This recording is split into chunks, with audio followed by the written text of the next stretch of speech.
Morning बच्चों, कैसे हैं? उम्मीद है आप लोग अच्छे होंगे। आज हम फिर एक नए क्वेश्चन की ओर आ चुके हैं, जिसमें है बोर्ड एग्जाम के दृष्टिकोण से, बोर्ड एग्जाम की दृष्टिकोण से जो है 2025 में जो देने वाले एग्जाम के बच्चे हैं उसका जो है सो VVI क्वेश्चन है। ठीक है, क्या है? VVI क्वेश्चन है जो इम्पोर्टेंट क्वेश्चन है, तो उसको ध्यान से समझने की ज़रूरत है। तो क्वेश्चन क्या है? जो त्रिभुज ABC और त्रिभुज DEF समरूप हैं तथा इनके क्षेत्रफल क्रमशः 64 सेमी स्क्वायर तथा 121 सेमी स्क्वायर, यदि EF बराबर 15.4 सेमी है तो BC की लंबाई है।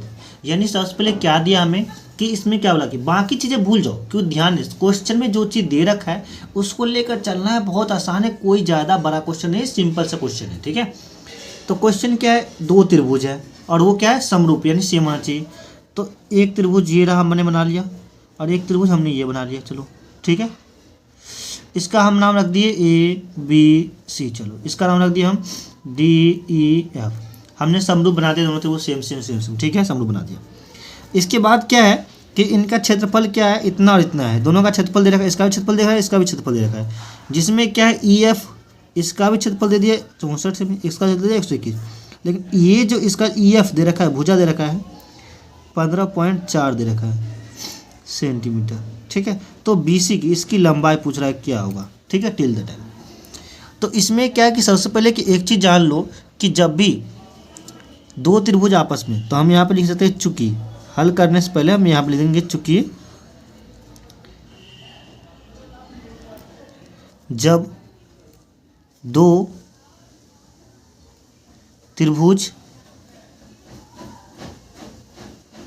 त्रिभुजों के समरूप के क्षेत्रफलों का अनुपात की संगत भुजाओं के वर्ग के अनुपात बराबर होता है, अनुपात के बराबर होता है। ठीक है, अब यहाँ पे ये चीज़ हमने मेंशन कर दिया। इसके हिसाब से क्या है कि इस त्रिभुज के हिसाब से जो इन दोनों का जो वर्ग हो उसके बराबर होना चाहिए। यानी इसके त्रिभुज का वर्ग इस त्रिभुज के भुजा के बराबर, वर्ग के बराबर होना चाहिए। यानी इसका भुजा और इसका भुजा आपस में क्या बराबर होना चाहिए? यानी जो EF का स्क्वायर, यानी कहने का मतलब कि एक भुजा इसका हो गया और इसका जो है समरूप BC, तो इन दोनों का वर्ग का स्क्वायर क्या होना चाहिए? इनका जो इसका क्षेत्रफल के बराबर होना चाहिए। तो इनका क्षेत्रफल दे ही रखा है। ठीक है, तो इस त्रिभुज क्षेत्रफल कितना है? तो इस त्रिभुज क्षेत्रफल क्या है? DEF का क्षेत्रफल कितना है? 121। सॉरी, इसका क्षेत्रफल है कितना है? 64 और 121। तो कितना हो जाएगा? यहाँ पे लिख देंगे 64/121।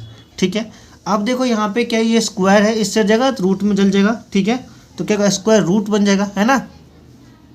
तो ये जो रूट बन जाएगा, अब यहाँ पे देख लो कि इसको रूट को इस साइड भेज देंगे हम। अगर इस साइड भेज देते हैं तो क्या चीज़ आएगी कि हमें जो है सो EF बटे क्या होगा? BC, और स्क्वायर इस साइड जगह तो रूट में आ जाएगा, क्या हो जाएगा? 64/121। राइट, अब हम इसको स्क्वायर रूट हटाएंगे तो क्या हो जाएगा? हम यहाँ पे क्या लिख सकते हैं? EF बटे क्या हो जाएगा? BC इक्वल टू, यहाँ पे क्या होता है? 64 का वर्ग करेंगे तो क्या 8 या 64 होता है, तो ये 8 हो जाएगा। ये 11 का स्क्वायर करेंगे तो 11 का 121 हो जाएगा। यहाँ पे ले आकर छीन दिए। EF का वैल्यू हमें दे रखा था कितना? 15.4 सेंटीमीटर। और इसमें सवाल में, क्वेश्चन में भी देख सकते हो कि EF का कितना दे देता? 15.4 दे दिया था। ठीक है, तो हम EF का वैल्यू पुट कर देंगे 15.4 बटे, और BC तो हमें निकालना ही है, और क्या हो जाएगा? 8/11। अब यहाँ पे क्या है? कोना कोनी जो है मल्टीप्लाई हो जाएगा, क्रॉस मल्टीप्लिकेशन।